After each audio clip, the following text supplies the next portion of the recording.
Bismillahirrahmanirrahim. Alhamdulillahi wa kafa wassalatu wassalamu ala sayyidina al-Mustafa wa ala alihi wa ashabihi ahli sidqi wal wafa. La hawla wa la quwwata illa billah. Rabbi shrah li sadri wa yassir li amri wahlul 'uqdatam min lisani yafqahu qawli. Amma ba'du. Yang saya hormati, saya muliakan Bapak Ketua DKM Masjid Al-Barakah beserta seluruh jajaran pengurus DKM. Yang saya hormati, saya muliakan seluruh jamaah, bapak-bapak, ibu-ibu, yang semoga senantiasa kita dalam keadaan sehat walafiat dalam curahan rahmat taufik hidayah mauna Allah Subhanahu wa taala. Puji dan syukur marilah kita haturkan kehadirat Allah, salawat dan salam semoga tetap terlimpah curahkan kepada Rasulullah sallallahu alaihi wasallam beserta para sahabat dan keluarganya serta para pengikutnya, dengan harapan dan doa mudah-mudahan di yaumil qiyamah kelak kita mendapatkan syafaatul uzma dari beliau. Amin amin ya rabbal alamin. Untuk memulai kajian, mari sama-sama kita awali dengan membaca Ummul Quran suratul Fatihah. Mudah-mudahan Allah memberikan kemudahan kita memahami ilmu-ilmu agama sekaligus mendapatkan keberkahan dari pengarang kitab Bulughul Maram yaitu Al-Hafidh Ibnu Hajar Al-Asqalani. Ala hadiniyah wa ala kulli natin salihah biniyati du'a wal qabul wa li syafa'atir rasul bi Hajar Al-Asqalani. Al-Fatihah. A'udzu billahi minasyaitonir rajim. Bismillahirrahmanirrahim. Alhamdulillahirabbil alamin arrahmanir rahim maliki yaumiddin. Iyyaka na'budu wa iyyaka nasta'in. Shiratal ladzina an'amta 'alaihim ghairil maghdubi 'alaihim waladdallin. Bismillahirrahmanirrahim. Qala al-musannif rahimahullahu ta'ala wa nafa'ana bihi wa bi 'ulumihi fid dharain amin. Kitabul Janaizi, kitab tentang jenazah. Jamak dari janazah, jamaknya janais, yaitu bagaimana tata cara kita memperlakukan orang yang meninggal dunia. Bismillahirrahmanirrahim. An Abi Hurairah, dari Abi Hurairah radhiyallahu anhu qala qala Rasulullah sallallahu alaihi wasallam aktsiru dzikra hadhimil ladzati. Aktsiru, perbanyaklah oleh kalian dzikra hadhimil ladzati, mengingat-ingat sesuatu yang dapat melenyapkan kelezatan. Ai al-mauti, yaitu kematian. Nabi memerintahkan kita untuk banyak mengingat kematian.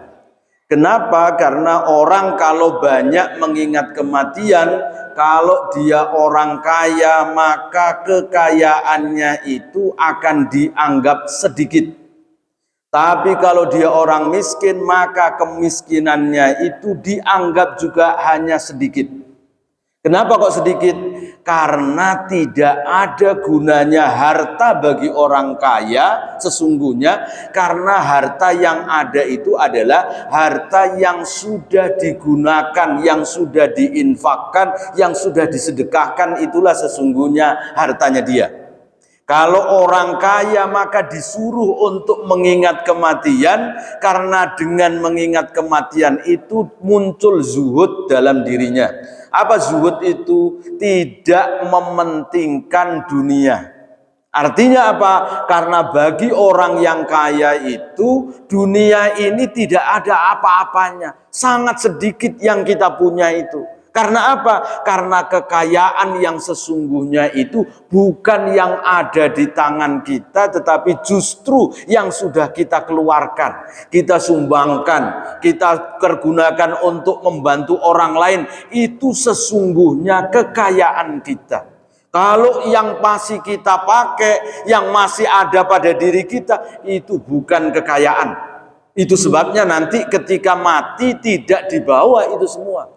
Ada satu yang menarik, ungkapannya Luqman Al-Hakim yang disebut oleh Allah di dalam Al-Quran. Ada kisahnya Luqman Al-Hakim itu, ya. Luqman Al-Hakim tidak di dalam Al-Quran ini, ya.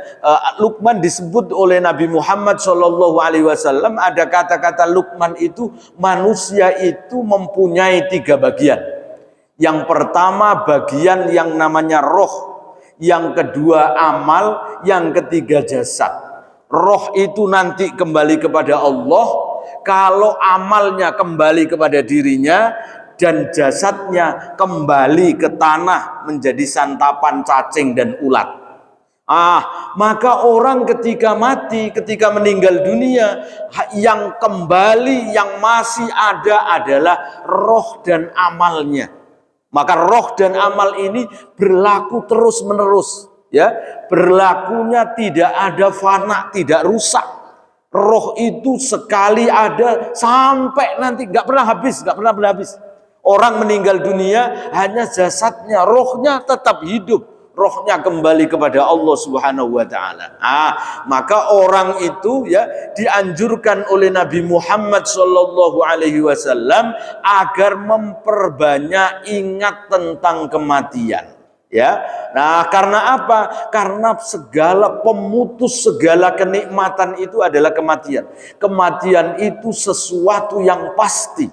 Kalau kelahiran itu belum pasti. Ya, ada orang hamil ya 1 bulan 2 bulan meninggal, belum lahir ya masih kurang 1 bulan meninggal. Tapi kematian itu sesuatu yang pasti. Semua yang hidup pasti mati.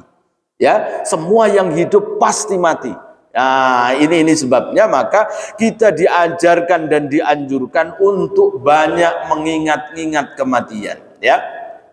Kalau orang itu miskin, orang itu dalam keadaan susah, dengan mengingat kematian maka muncul qanaah dalam dirinya. Oh, Allah memberikan saya ini ujian, ini tidak ada apa-apanya. Ini semua tidak berarti apa-apa dibanding dengan balasan Allah nanti di hari kiamat. Kalau dari kemiskinan saya ini saya bisa bersabar melalui itu.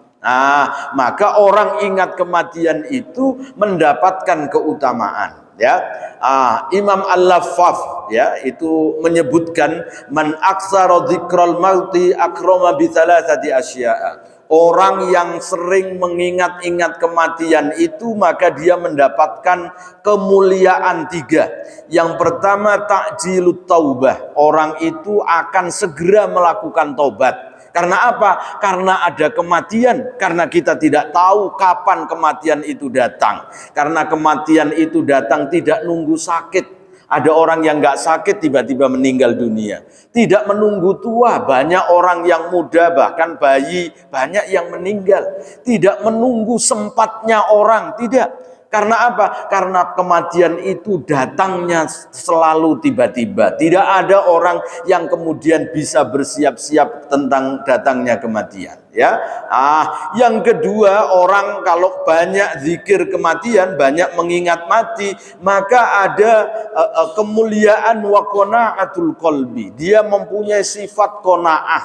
Sifat qanaah itu rela dengan apa yang diberikan oleh Allah kepada kita, tentu melalui ikhtiar. Ya, dan yang ketiga wa nasyatul ibadah, yaitu orang kalau mengingat kematian itu maka dia akan sungguh-sungguh dalam beribadah.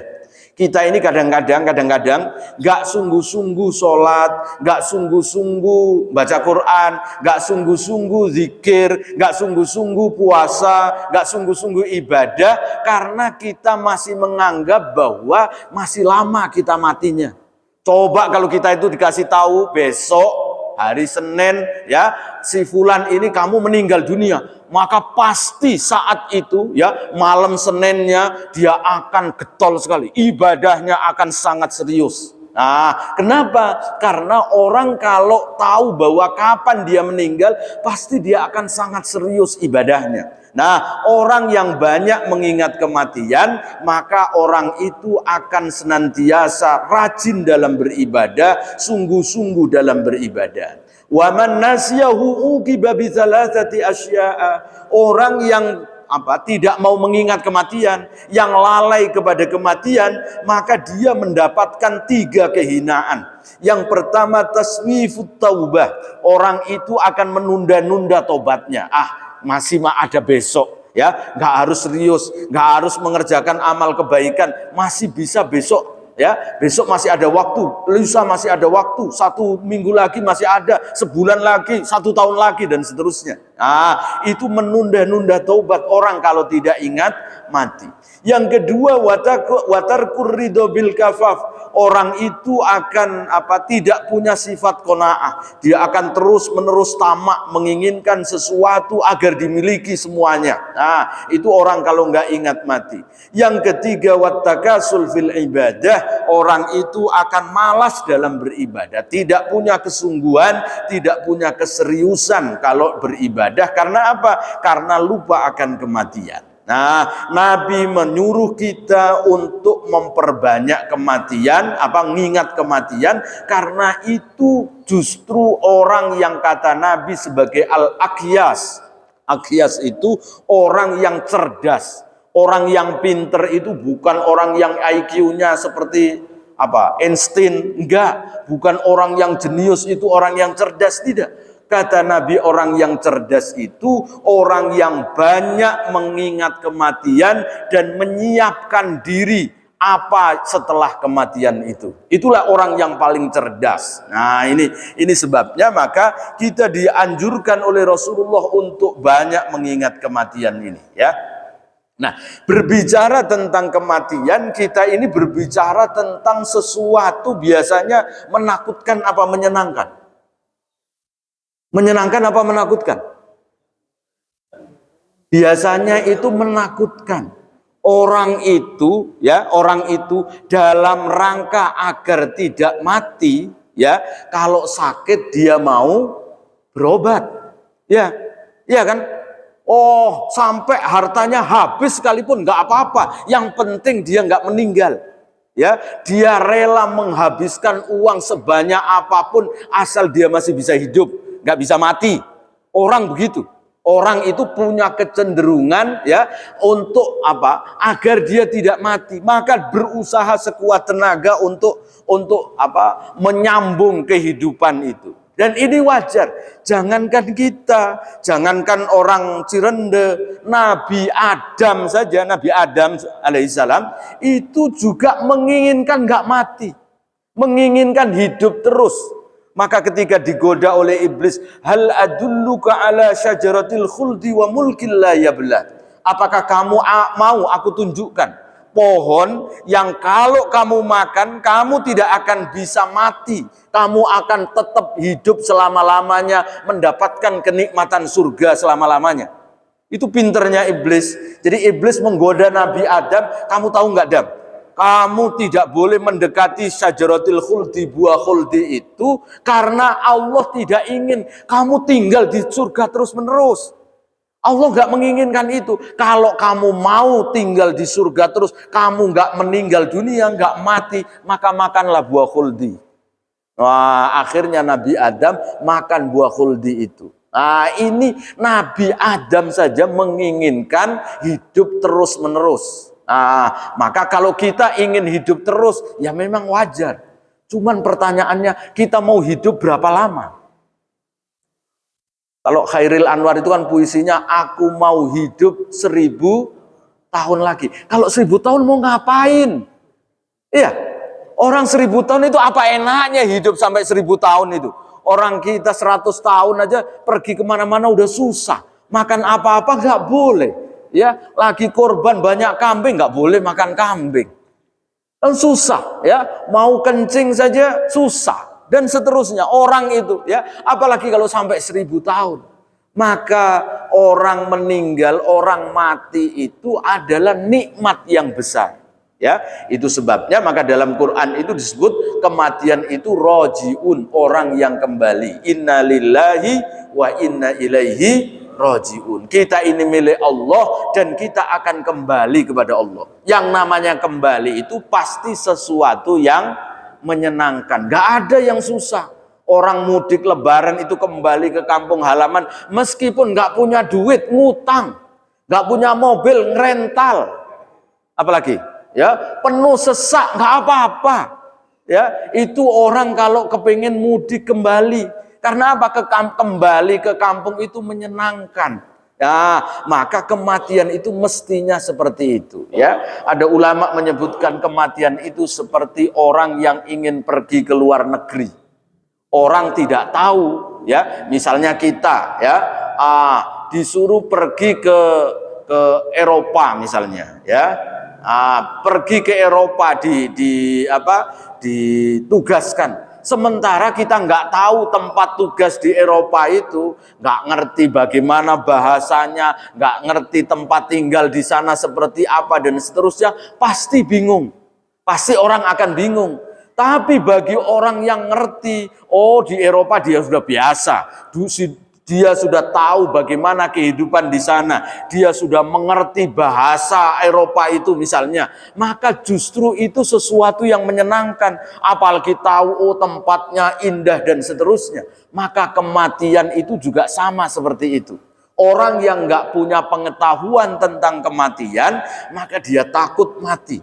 Tapi bagi orang yang mengerti, bagi orang yang mempunyai pengetahuan, bagi orang yang al-arif bil maut, orang yang mengerti tentang kematian itu sesuatu yang dirindukan, bukan sesuatu yang ditakuti. Maka orang-orang mulia itu mereka mengharap kematiannya. Mereka menunggu, menjemput kematiannya. Jadi tidak kemudian takut kematian. Ini orang-orang arif, orang-orang yang mengerti tentang Allah itu, karena orang meninggal itu sesungguhnya dia kembali kepada Allah, maka pasti akan senang. Maka Nabi Ibrahim ketika mau dicabut nyawanya oleh Allah, dicabut oleh malaikat Israel itu, Nabi Ibrahim nanya, wahai malaikat maut, apa tugasmu hari ini?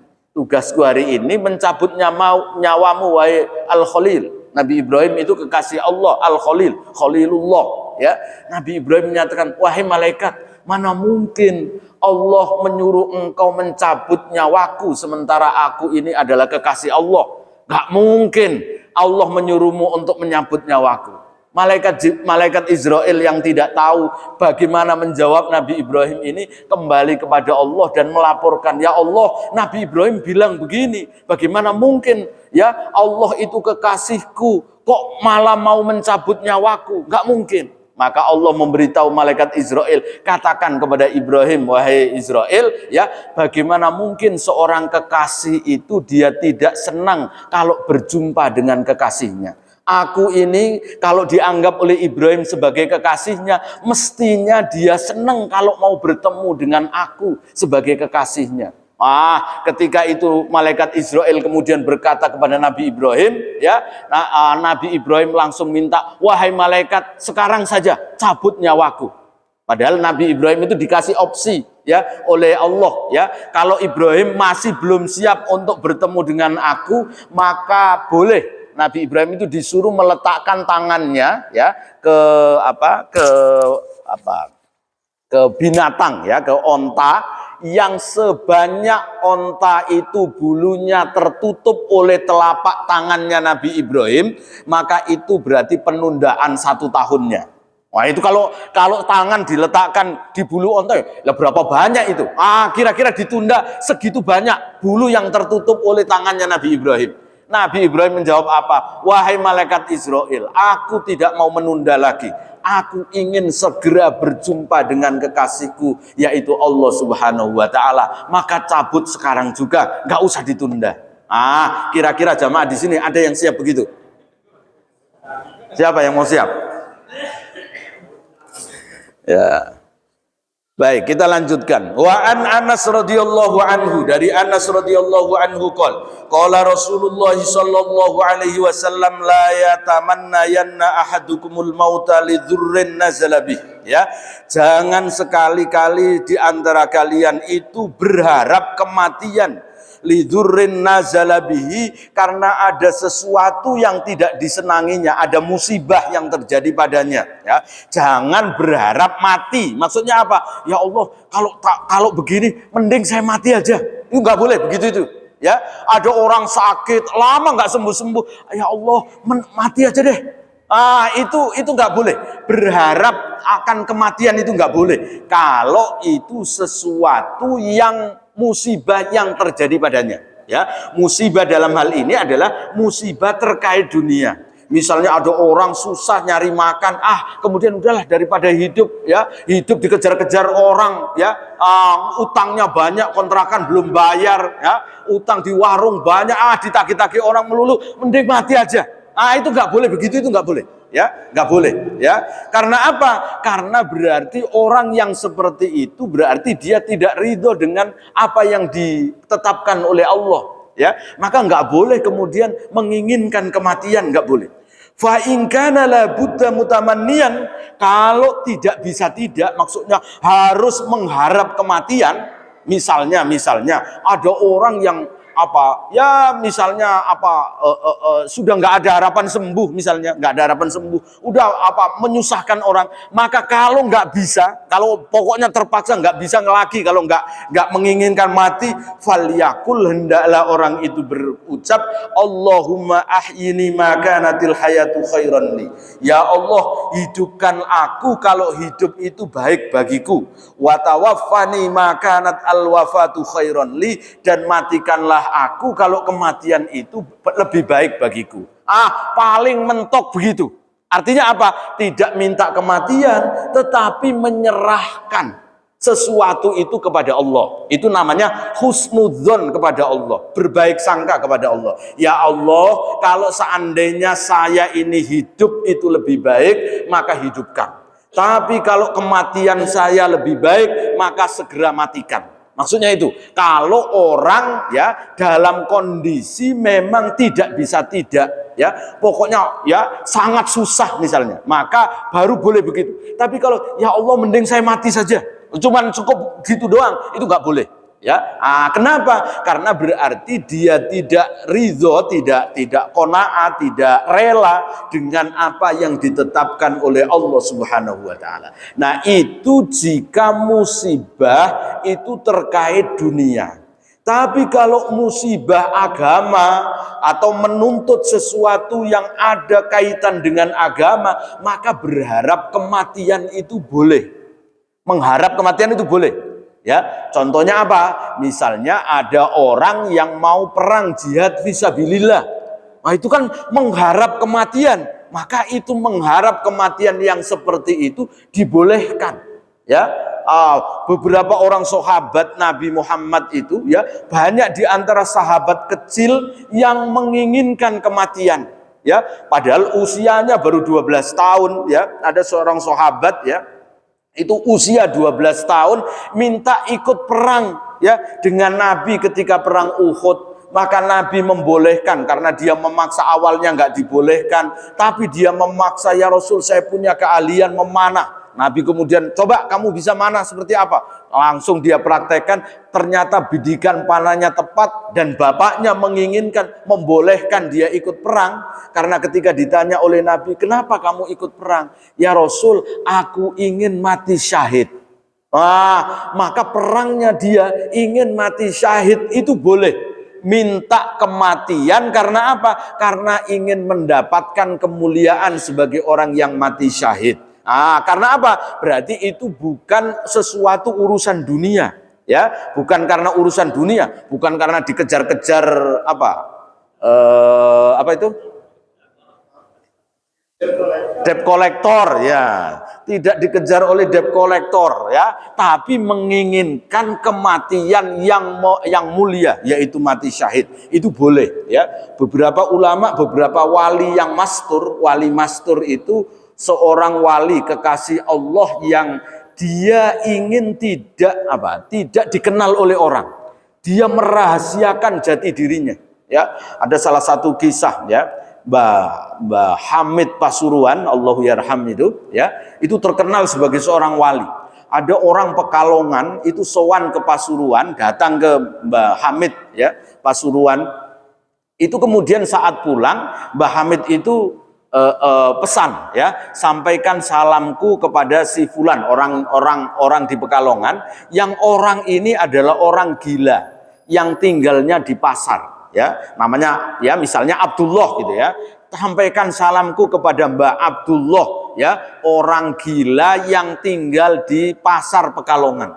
Orang yang sowan ke Mbah Hamid ini kemudian berkata, Mbah Hamid itu orang gila, yang ada di pasar itu orang gila. Kata Mbah Hamid, itu wali Allah, ya, wali yang menjaga Pekalongan, ya, itu dia itu, ya, maka dia adalah wali Allah. Maka kemudian orang ini berangkatlah segera pulang menemui ya orang yang gila yang ada di pasar itu. Sampai kemudian bertemu ya, beliau mengucapkan salam dari Mbah Hamid Pasuruan ya, salam beliau kepada Anda wahai orang gila ya. Jadi wali ini. Orang ini kemudian karena nggak kuat ya, itu langsung kemudian ya Allah, aku sudah ketahuan oleh orang lain. Kan dia mastur itu nggak mau menunjukkan kewaliannya. Ternyata diketahui oleh Mbah Hamid ini, langsung dia nggak kuat. Ya Allah, kalau begini matikan saya sekarang juga. Langsung tiba-tiba orang ini meninggal dunia. Wah, orang yang menyampaikan salamnya Mbah Hamid tadi itu ya bilang kepada orang-orang yang di pasar bahwa orang ini adalah wali di Pekalongan ini. Dia adalah wali. Orang-orang di pasar nggak ngerti, menganggap orang ini malah juga gila, ikut gila ketularan wali tersebut. Nah, ini meminta Meminta kematian ya, tetapi karena bukan urusan dunia. Tapi orang kalau wali mastur itu kalau sudah wusul kepada Allah, kemudian diketahui oleh orang, itu sakitnya luar biasa ya, sehingga nggak tahan, fisiknya itu nggak kuat sehingga dia lebih memilih mati, maka kemudian meninggal dunia ya. Kiai Said itu pernah cerita ya, saya pernah diceritai Gus Dur itu waktu pergi haji ya sama Kiai Said itu aneh, Gus Dur itu minta doa kepada orang yang pengemis di halaman Masjidil Haram itu ya. Di halaman Masjidil Haram itu ada pengemis ya, pakaiannya lusuh lah ya. Gus Dur bersimpu ya di situ, bersalaman, bersimpu, kemudian minta didoakan oleh orang itu. Kiai Said, Gus, gak salah ini, kok minta doa kepada orang ini, nggak minta doa kepada Imam Masjidil Haram gitu, kayak mintanya sama pengemis lusuh pakaiannya ya. Kata Gus Dur, udah ikut aja. Gak lama setelah itu orang ini meninggal dunia. Katanya kata Gus Dur, orang ini nggak kuat ya. Karena Karena Gus Dur tahu kalau dia ini kekasih Allah, wali Allah. Maka karena nggak kuat ya fisiknya itu, maka langsung seketika itu juga meninggal dunia di situ. Nah, ini wali mastur. Orang-orang yang minta meninggal ya, minta karena karena tidak kuatnya, ini bukan urusan dunia, maka Nabi menyatakan nggak boleh minta mati itu kalau lidurrin nazalabihi, karena ada musibah yang dia tidak kuat karena urusan dunia, maka orang nggak boleh minta kematian itu. Tapi kalau bukan untuk itu maka dia diperbolehkan ya. Baik, kita lanjutkan. Wa an Buraidah radhiyallahu anhu, dari Buraidah radhiyallahu anhu, anna Nabiy sallallahu alaihi wasallam qala al mu'minu yamutu bi'araqil jabini ya. Orang mukmin itu dia meninggal ya dengan keringat di dahinya.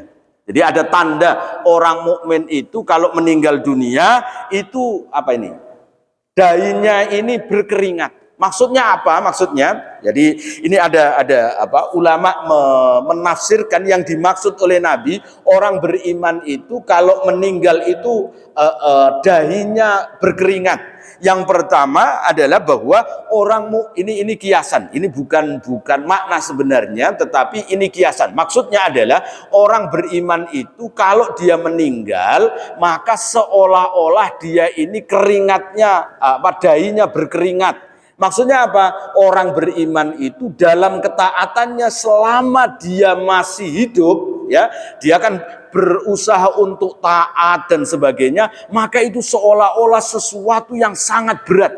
Dia kerja keras. Kerja kerasnya itu kemudian digambarkan seolah-olah keringat di dahinya itu kemudian bercucuran ya, ada keringat di dahinya. Artinya Artinya dia sudah selesai dengan perjuangan yang berat di dunia itu. Maka orang hidup itu orang meninggal dunia itu kata Nabi ada al-mustarih, ada al-mustaroh. Mustarih itu artinya orang yang istirahat, mustaroh orang yang diistirahatkan. Kita mau pilih mana? Yang istirahat atau yang diistirahatkan? Pilih yang mana?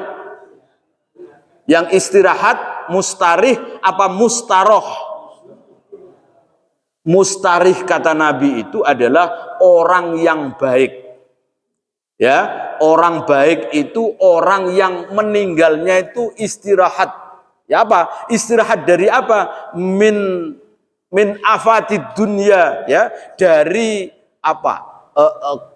Hiruk pikuknya dunia. Min ta'abid dunia, min afatid dunia, dari kesulitan dunia. Ya, orang mukmin itu kalau meninggal dia istirahat mustarih.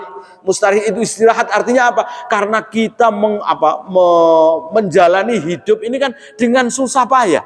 Ya, kita malam habis maghrib harusnya santai-santai sambil ngudut, sambil nyeruput kopi, ngaji di Masjid Al Barkah. Ini kan susah. Susah nggak? Susah. Ini susah, subuh-subuh, belum subuh dibangunin sholat tahajud, susah. Ya, itu semua susah. Nah, orang beriman itu menjalankan ibadah itu semua susah. Maka ketika dia mati, dia meninggal dunia, maka dia istirahat, sudah nggak susah lagi. Ya, ketaatan itu sudah selesai sehingga sudah tidak susah lagi. Tapi orang fasik, kata Nabi, al-fajir, orang yang nggak baik, ya, itu dia mustaroh. Mustaroh itu artinya diistirahatkan. Kenapa? Karena binatang istirahat dari dia, orang istirahat dari dia. Ya, dia ketika hidup, ya, misalnya banyak melakukan kezoliman kepada orang, kezoliman kepada binatang, kepada tumbuhan, ke sekitarnya dan seterusnya, maka orang ini diistirahatkan. Nah, diistirahatkan ini nggak baik, karena yang istirahat berarti yang lain, yang masih hidup, yang meninggal diistirahatkan. Nah, maka kita ini menginginkan orang beriman itu, ya, ketika meninggal adalah mustarih, artinya orang yang istirahat, bukan diistirahatkan. Nah, itu yang pertama. Yang kedua, maknanya orang mukmin kalau meninggal itu kemudian keringat di dahinya, itu maksudnya apa? Karena orang mukmin itu yarul mukminu makanahu fil jannah, ya, wa yastahyi ka'annahu la yaliku fayahriku al-jabin. Ya, orang beriman itu ketika meninggal dunia kemudian keluar keringatnya itu di dahinya karena dia ditunjukkan oleh Allah tempatnya di surga nanti. Oh, tempatnya sangat indah di surga. Sementara orang ini menganggap bahwa dirinya tidak pantas mendapatkan kemuliaan surga seperti itu. Ya, karena dia malu mendapatkannya itu, maka kemudian keringatnya dingin, ya, keringat itu muncul di dahinya. Karena apa? Saking malunya kepada Allah, orang saya amal cuman begini kok dapat balasannya sangat banyak sekali, sangat indah balasannya di surga itu. Karena itu kemudian dahinya berkeringat, ya, saking malunya dengan apa yang diberikan Allah kepadanya. Padahal dia amalnya biasa-biasa saja, ternyata kok balasannya luar biasa. Saking malunya maka kemudian berkeringat. Ada yang berpendapat maksudnya adalah bahwa orang beriman itu dia ketika meninggal itu dalam keadaan sakit. Sehingga saat sakit itu karena saking sakitnya menghadapi kematian itu, maka kemudian dahinya berkeringat. Kok malah sakit orang beriman? Ini salah satu rahasianya. Allah Subhanahu wa Ta'ala membuat orang beriman itu seandainya meninggal dalam keadaan sakit, ya, dicabut nyawanya sakit sekali sampai kemudian berkeringat, itu adalah cara Allah untuk menebus dosa orang tersebut.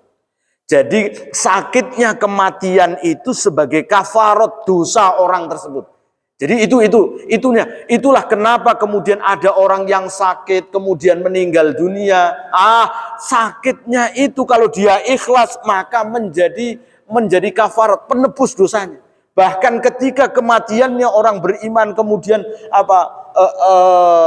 dahinya, ya, kemudian berkeringat karena menahan sakit sebagai penebus dari dosanya, itulah maka orang itu kemudian keluar keringatnya. Artinya apa? Berarti dari sisi yang baik. Nah, ini tujuannya Nabi mengatakan begini, ini apa? Bukan tidak boleh orang itu kemudian suudzon kepada orang lain. Ya, Nabi itu mengingatkan orang itu kalau ada yang sudah meninggal, yang sudah mati, jangan disebut-sebut kejelekannya, tapi sebaliknya sebut kebaikan-kebaikannya. Makanya ketika dahinya berkeringat itu, oh dia sakit karena apa? Karena dosa-dosanya diampuni oleh Allah Subhanahu wa taala. Bukan kemudian oh ini sakit, malaikat sengaja ini nyabutnya sedikit-sedikit ya, sedikit dicabut, dibalikin lagi, cabut, balik lagi, cabut, balik lagi. Nah, makanya dia sakit. Enggak boleh begitu ya. Nabi menyatakan uzkuru mahasina mautakum, ya, sebut-sebutlah kebaikan orang meninggal di antara kalian, jangan menyebut kejelekannya. Maka ada tradisi di ulama-ulama kita zaman dahulu itu kalau mau sholat jenazah biasanya kan kemudian ada istisyhad ya, minta kesaksian ya, ini mayat ini baik atau enggak gitu ya, hal mayyit ya min ahlil khair. Kemudian kita bilangnya khair gitu ya. Apakah jenazah ini orang baik-baik? Kita sebutnya baik. Kalau seandainya orang itu nggak baik gimana? Boleh nggak bilang nggak baik? Oh nggak baik apa begitu? Itu nggak boleh. Nabi tetap menyarankan orang kalau seandainya orang itu memang kita tahu kagak baik itu, maka sebaiknya diem aja. Jangan kemudian apakah jenazah ini orang baik? Enggak.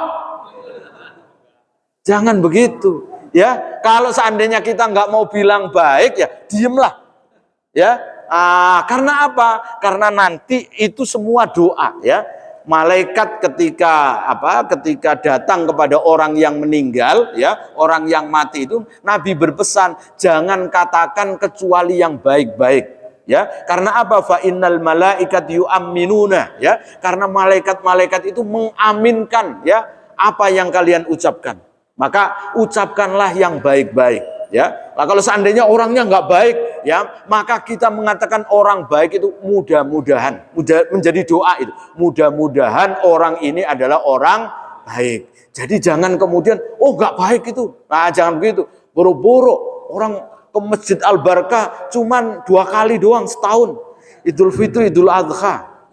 Ya jangan juga begitu ya.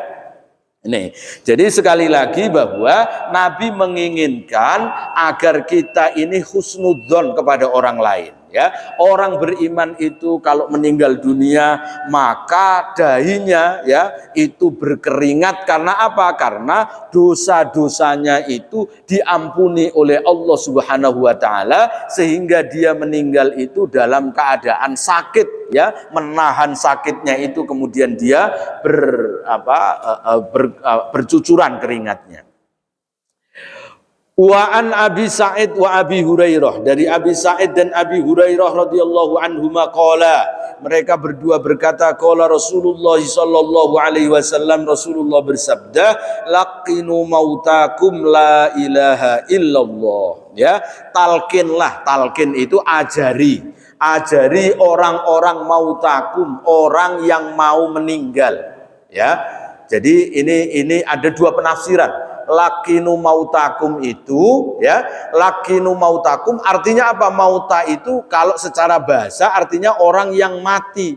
Berarti kalau orang yang sudah meninggal maka ajari la ilaha illallah. Nah, di sisi lain ya jumhur ulama, kebanyakan ulama menyatakan yang dimaksud mauta ini adalah orang yang mau meninggal. Maksudnya apa? Orang yang mau sakaratul maut. Orang menghadapi sekarat maka ajari mengucapkan la ilaha illallah. Karena apa? Nabi menyatakan dalam hadis yang lain, man kana akhiru kalamihi la ilaha illallah dakhalal jannah. Siapa yang akhir kehidupannya mengucapkan la ilaha illallah, maka orang itu pasti masuk surga. Nah, maka itu sebabnya kalau ada orang yang sudah mau nazak, mau sekarat, itu dituntun membaca la ilaha illallah, talqin. Maksudnya apa talqin di sini itu? Diingatkan, ucapkan la ilaha illallah. Cuman jangan kemudian la ilaha illallah, la ilaha illallah, la ilaha illallah terus saja. Padahal orang ini sudah baca la ilaha illallah. Kalau sudah baca ya udah biarin. Ya, maksudnya mengajari baca la ilaha illallah itu kalau dia tidak baca la ilaha illallah, cuman diem doang misalnya gitu, diingetin ya, agar apa? Agar kalimat terakhirnya itu mengucapkan la ilaha illallah. Kalau dia sudah la ilaha illallah, ya udah biarin aja dia sendiri la ilaha illallah ya. Atau kalau paling enggak, kalau sudah nafasnya sudah enggak kuat ya, ya cukup Allah Allah Allah Allah. Maksudnya apa? La ilaha illallah dalam hatinya ya. Allah Allah Allah. Nah, itu ya. Jadi diajari. Itu yang pertama. Yang kedua, bagaimana hukum talqin bagi orang yang sudah meninggal? Kalau tadi kan perintahnya adalah bagi yang mau meninggal. Nah, bagaimana kalau sudah meninggal? Boleh ditalqin atau tidak? Maka para ulama menyebutkan hadis ini ya, lakinu mautakum ini juga bermakna bagi orang yang sudah meninggal dunia. Nah, ini yang diambil oleh pendapatnya Imam Abu Hanifah, Imam Syafi'i. Imam Abu Hanifah, Imam Syafi'i menyatakan yustahabbu ya talqinul maut ba'da dafni ya. Orang talqinul mayyit ba'da dafni. Orang disunahkan mentalkin jenazah setelah dikubur. Jadi setelah dikubur itu disunahkan untuk dibacakan talqin ya. Biasanya orang kalau kan ada itu ya, meninggal kemudian disampaikan ya, dibacakan kalimat talqin itu, nanti akan datang malaikat ya. Kalau dia bertanya man rabbuka, maka jawablah Allahu rabbi. Kalau dia bertanya man nabiyuka, Muhammad nabi, dan seterusnya. Itu talqin. Menurut Imam Syafi'i, Imam Abu Hanifah, talqin itu hukumnya sunnah. Nah, Imam Ahmad berpendapat bahwa talqin itu fala ba'sa, tidak apa-apa, boleh dilakukan maksudnya ya. Jadi boleh ya. Talqin itu boleh dilakukan. Nah, menurut Imam Malik, talqin setelah kematian orang itu hukumnya makruh. Kalau menurut Imam Malik ya, Imam Malik itu berpendapat hukumnya makruh. Kenapa? Karena tidak ada ahlul Madinah yang melakukannya ya. Tidak ada karena Imam Malik itu salah satu hujjah ya, sumber hukum Islam itu adalah amalu ahlil Madinah ya.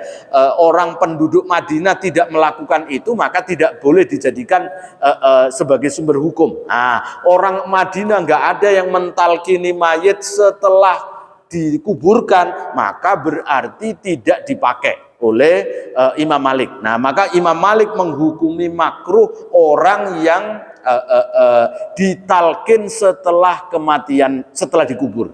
Nah, biasanya orang yang anti talqin kemudian ngapain mentalkin, kan dia udah mati. Kalau sudah mati ya sudah nggak bisa dengar. Nabi menyuruhnya itu kalau belum meninggal.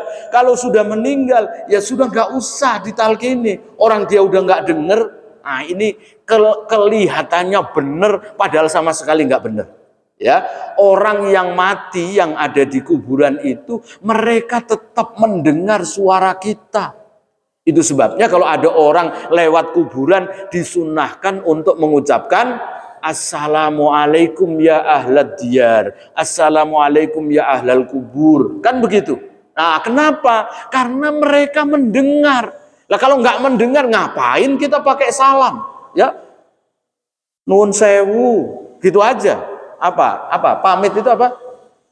Punten gitu ya. Ya. Ya. Nah, jadi itu bukti bahwa orang yang meninggal itu mendengar. Kalau mendengar berarti dilatih, diajari untuk talqin itu, maka itu dia mendengar. Nah, kalau mendengar berarti kan baik. Apalagi ada hadis Nabi ya,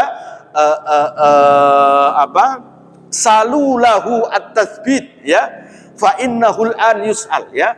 Kata Nabi, kalau orang sudah meninggal dunia itu ya, mintalah kepada Allah agar orang yang meninggal itu diberikan ketetapan iman, karena dia sekarang ini akan ditanya oleh malaikat. Nabi menyuruh kita untuk mendoakan orang yang meninggal itu agar mendapatkan ketetapan hati, keimanan. Karena apa? Karena dia akan ditanya oleh malaikat mungkar nakir. Itu sebabnya maka ada syariat talqin itu. Ya, nah talqin ini dilakukan ketika setelah kematian atau sebelum kematian itu bagi orang yang sudah mukallaf. Orang yang sudah mukallaf, sudah balik gampangnya. Kalau anak kecil nggak perlu ditalkin. Ya, kenapa? Karena anak kecil tidak berdosa, maka tidak perlu ditalkin kalau anak kecil. Tapi kalau orang yang sudah dewasa, sudah akil balik, itulah mereka yang ditalkin. Jadi bagi anak kecil tidak perlu ditalkin. Meskipun ada pendapat ulama yang menyatakan tetap boleh ditalkin, tetapi yang kuat pendapat adalah tidak perlu ditalkin anak kecil yang belum usia balik. Ya, atau bayi yang lahir masih kecil, nah itu tidak perlu ditalkin, karena yang ditalkin itu hanya orang yang nanti mendapatkan hukum taklif, yang mendapatkan kewajiban. Cukup. Insya Allah kita akan lanjutkan pada pertemuan berikutnya. Kita tutup dengan bacaan doa kafaratul majlis. Mudah-mudahan apa yang kita bahas membawa manfaat bagi kita. Subhanakallahumma bihamdik asyhadu an la ilaha illa anta astaghfiruka wa atubu ilaik. Assalamualaikum warahmatullahi wabarakatuh.